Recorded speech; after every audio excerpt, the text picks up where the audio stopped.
Hello everyone, welcome to day 7 of Advent calendar, and in today's video we are going to do Christmas tree from these tiny sticks.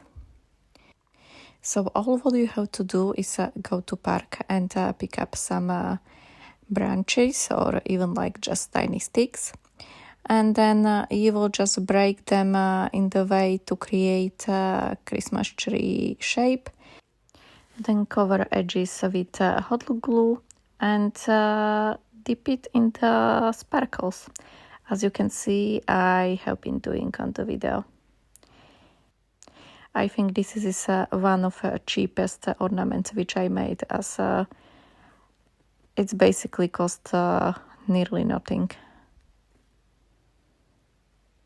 But I think it still looks nice. What do you think? And then when you are ready, you will just attach all sticks with some kind of string. Best way, you can just do it this in some colorful way, or if you prefer, you can just keep it gold, as I did in this video. But in both ways, I think it will look really nice. What do you think?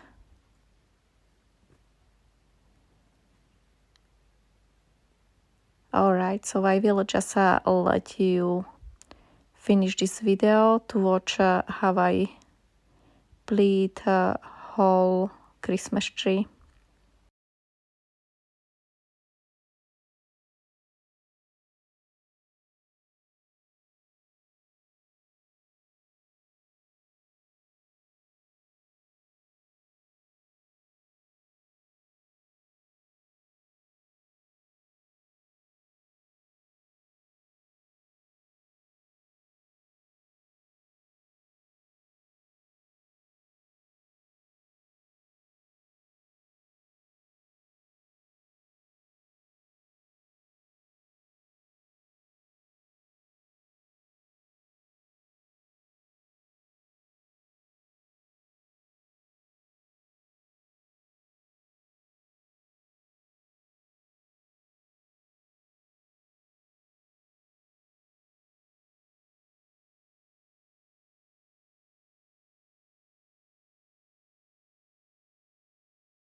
I also add a little bit on the top, and that really is what I did for this ornament.